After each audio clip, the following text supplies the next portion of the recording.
নমস্কাৰ বিনোদন জগতৰ খবৰৰ সৈতে মই স্বৰ্ণালী ইশ্ক বিস্ক ছবিখনৰ কথা আপোনালোকৰ মনত আছেনে শাহিদ কাপুৰ অমৃতা ৰাও শেহনাজ ত্ৰিজাৰীৰ এই ট্ৰায়াঙ্গল লাভ ষ্টৰী বক্স অফিচত খলকনি সৃষ্টি কৰিছিল ছবিখনত কৰা অভিনয় আৰু ছবিখনৰ গীতসমূহে কাহিনী ভাগে দৰ্শকসকলৰ মন চুই গৈছিল আপোনালোকৰ বাবে আহি আছে এটা ভাল খবৰ আহি আছে ইশ্ক বিস্ক ৰিবন্ড कहते हैं जब किसी से प्यार हो जाए तो सब में उसी का चेहरा दिखता है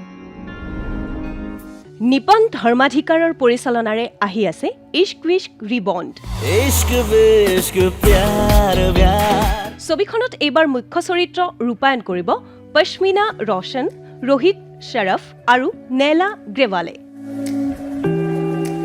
বন্ধুত্ব প্ৰেম বিচ্ছেদ এই সকলো সামৰি এক সুন্দৰ কাহিনীলৈ পুনৰ দৰ্শকৰ বাবে 21 জুনত ছবিগৃহলৈ আহি আছে ইশ্ক বিস্ক ৰিবন্ড चोट दिल पे लगी প্ৰায় 20 বছৰ আগতে শাহিদ কাপুৰ অমৃতা ৰাও আৰু শেহনাজ ত্ৰিজাৰীয়ে মুখ্য ভূমিকাত অভিনয় কৰা ইশ্ক বিস্ক ছবিখনে আজিও দৰ্শকক ধৰি ৰাখিছে এইবাৰ ইশ্ক বিস্ক ৰিবন্ডে সেই ধাৰা অব্যাহত ৰাখিব পাৰিবনে তাৰ বাবে অপেক্ষা কৰিব লাগিব 21 জুনলৈ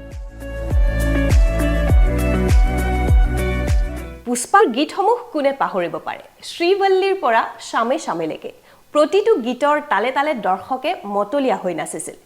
এবাৰ ৰিলিজ কৰা হ'ল পুষ্পা টুৰ আন এটি গীত ओ श्रीवल्ली भाभी पुष्पा 2 का सेकंड सिंगल रिलीज कर रहे हैं ना वो गाना क्या है बताओ ना শ্ৰেয়া ঘোষালৰ কণ্ঠত এইবাৰ আংগাৰু तारों का अंबर सा लगता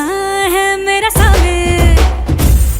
ৰকিব আলমৰ ৰচনাৰ এই গীতটিয়ে মুক্তিৰ পাছতে সকলোৰে মন চুই গৈছে এই বৰ্ষৰ 15 আগষ্টত মুক্তি লাভ কৰিবলগীয়া এই ছবিখনৰ আংগাৰু এই কাপল সংটি ইতিমধ্যে হৈছে ব্লকবাষ্টাৰ হিট